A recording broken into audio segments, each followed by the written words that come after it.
preparados para uma viagem no tempo. Hoje a gente vai se aventurar pelo mundo da dilatação temporal. Que legal! E para nos guiar nessa aventura, a gente tem um vídeo incrível do canal Ateca Info chamado Dilatação Temporal, que basicamente explora a ideia de que o tempo não é absoluto. Tipo, ele não é igual para todo mundo, em todo lugar. É isso aí. E o mais louco é que essa ideia não é só teoria. Ah, é? Tipo, tem provas? Sim. Os astronautas na Estação Espacial Internacional, por exemplo, experimentam o tempo um pouquinho mais devagar do que a gente aqui na Terra. Certo. Mas por quê? Por causa da velocidade. Eles estão se movendo super rápido lá em cima e, segundo a teoria da relatividade do Einstein, quanto mais rápido você se move, mais devagar o tempo passa para você em relação a alguém que está parado. Caramba. Então quer dizer que os astronautas são meio que viajantes do tempo. É tipo isso. Mas a gente já está se adiantando. Antes de falar de viagens do tempo, vamos voltar um pouco e entender melhor essa ideia de que o tempo é relativo. Me explica de novo essa parada da relatividade. Simplificando, o Einstein provou que o tempo não é como um rio que corre no mesmo ritmo para todo mundo. Ele é mais como, sei lá, um elástico que pode ser esticado ou comprimido dependendo da sua velocidade e da força da gravidade. Entendi. Então, se eu me mover muito rápido, o tempo vai passar mais devagar para mim do que para alguém que está parado. Exatamente. E quanto mais perto da velocidade da luz você chegar, maior vai ser essa diferença. Imagina só, você viaja numa nave espacial super rápida por alguns anos e quando volta para a Terra, seus amigos e familiares estão décadas mais velhos que você. Nossa, que loucura! Mas peraí, você falou que a gravidade também influencia no tempo, né? Como assim? É isso mesmo. Quanto mais forte a gravidade, mais devagar o tempo passa. Então, tipo, se eu morasse num planeta com uma gravidade muito forte, eu envelheceria mais devagar do que aqui na Terra. Isso aí seria como viver num slow motion eterno. Caraca, que doideira. E o vídeo que a gente está usando como base, ele fala sobre isso. E ele dá um exemplo bem legal. O núcleo da Terra. Por causa da enorme gravidade lá embaixo, o tempo passa mais devagar no núcleo do que na superfície. Sério? Qual a diferença de tempo entre o núcleo e a superfície? O vídeo diz que o núcleo da Terra é 2,5 anos mais jovem que a superfície. Nossa, que bizarro. Quer dizer que, tecnicamente, a gente está sempre viajando no tempo, só que em escalas muito pequenas, né? Exatamente. A gente não percebe essa diferença no dia a dia, mas ela tá lá o tempo todo. E essa diferença de tempo acontece só por causa da gravidade ou a velocidade também influencia? As duas coisas influenciam. Lembra do exemplo dos astronautas? Eles estão mais longe do centro da Terra, então a gravidade é um pouco mais fraca e eles também estão se movendo muito rápido. Ah, tá, entendi. Então, para ter uma dilatação temporal significativa, a gente precisa de uma combinação de alta velocidade e forte gravidade, né? Exatamente. E é aí que entram os buracos negros. Ah, os buracos negros. A gente não pode falar de dilatação temporal sem mencionar esses monstros cósmicos, né? Com certeza. Os buracos negros são os reis da gravidade. A força gravitacional deles é tão absurda que nem a luz consegue escapar. E o que acontece com o tempo perto de um buraco negro? O tempo é completamente distorcido. Imagina um relógio caindo num buraco negro. Do ponto de vista de quem está observando de longe, o relógio vai parecer se mover cada vez mais devagar até parar completamente quando chegar no horizonte de eventos, que é tipo a fronteira do buraco negro. Nossa, que sinistro. Então, se a gente pudesse chegar perto de um buraco negro e voltar, a gente teria viajado no tempo. É, teoricamente sim. Mas, na prática, é impossível. A gente seria esmagado pela gravidade antes de chegar perto do buraco negro. É verdade.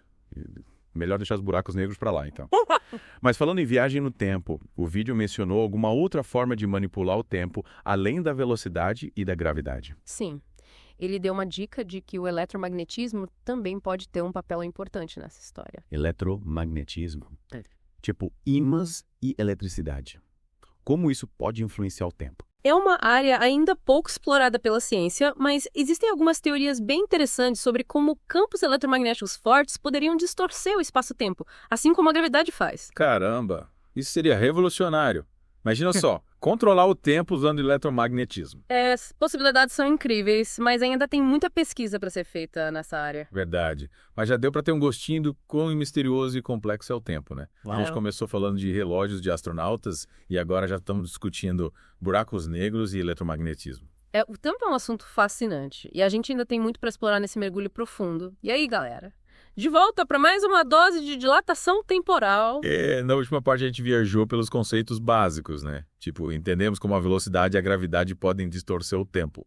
Mas, e aí, o que mais o vídeo do Ateca Info tem pra gente? Lembra que a gente falou da diferença de idade entre o núcleo e a superfície da Terra? Ah, sim. O núcleo é mais jovem por causa da gravidade, certo? Exatamente. Essa diferença, por menor que seja, mostra que a gente já está sentindo a dilatação temporal aqui na Terra, mesmo sem viajar para perto de um buraco negro. Interessante. Mas essa diferença tem algum impacto real na nossa vida? Tipo, no dia a dia? Olha, pra gente não faz muita diferença. Mas você já usou um GPS hoje. Usei sim. Por quê? Então, os satélites da GPS precisam levar em conta a dilatação temporal para funcionar direito. Sério. Como assim? Os relógios dos satélites são afetados pela gravidade mais fraca lá em cima, então eles precisam ser constantemente ajustados para manter a precisão do GPS. Caramba, nunca tinha pensado nisso. É. Então, a relatividade do Einstein está presente até na tecnologia que a gente usa todo dia, né? Pois é. Mas além da parte prática, a dilatação temporal também mexe com umas questões filosóficas bem profundas. Filosofia. Tipo o quê? Bom, se o tempo não é absoluto, será que a gente pode dizer que existe um passado, presente e futuro fixos? Não, acho que não, né?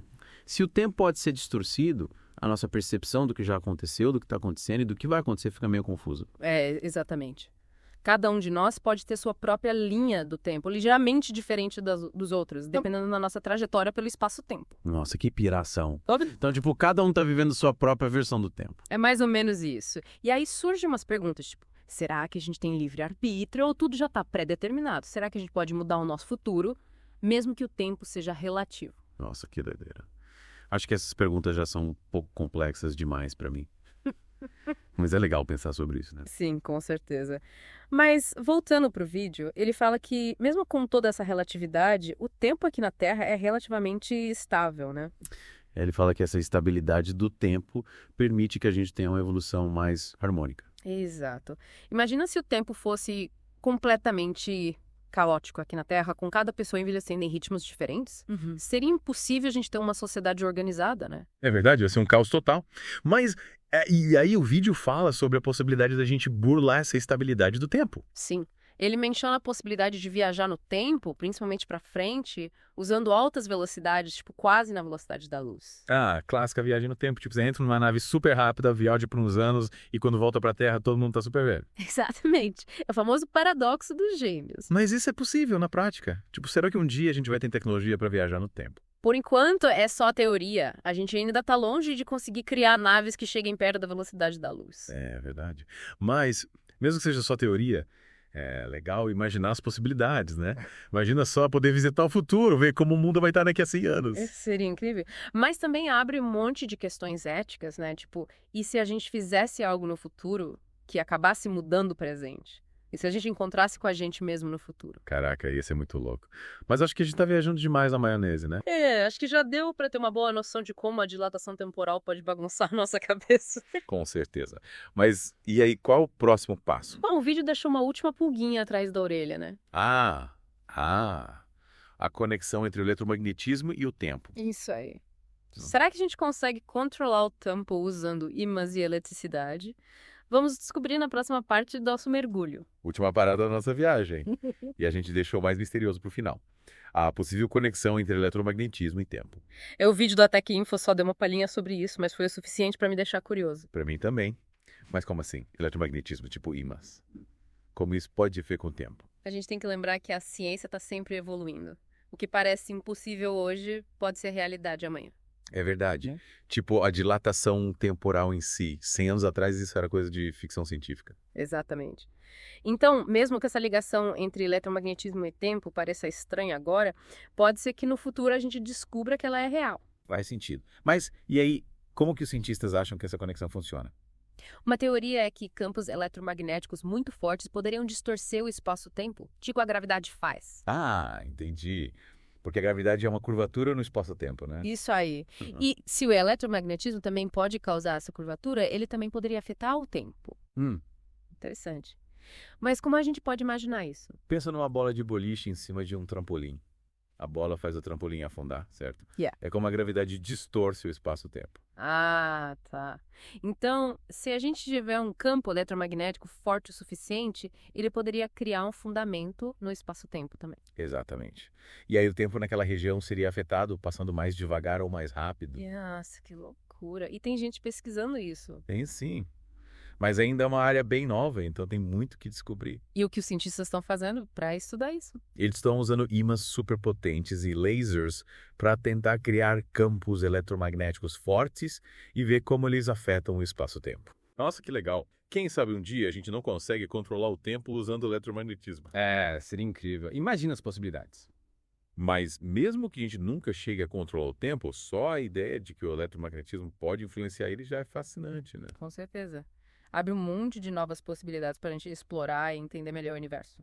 E acho que essa é a grande lição que a gente tira dessa nossa viagem pela dilatação temporal, né? Que o tempo é muito mais complexo do que a gente imagina. Totalmente. Ele não é só um tic-tac constante. Ele se mistura com o espaço, com a matéria, com a energia e é influenciado por tudo isso. E a gente ainda tem muito que aprender sobre ele.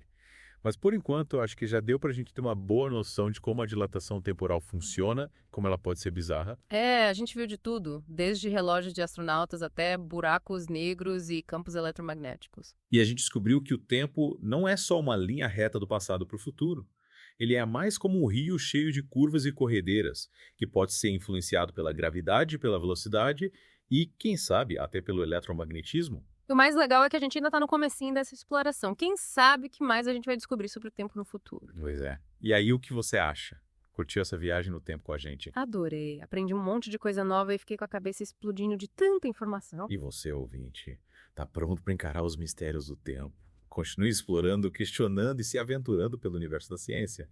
A gente se encontra na próxima com mais um mergulho profundo em algum tema fascinante.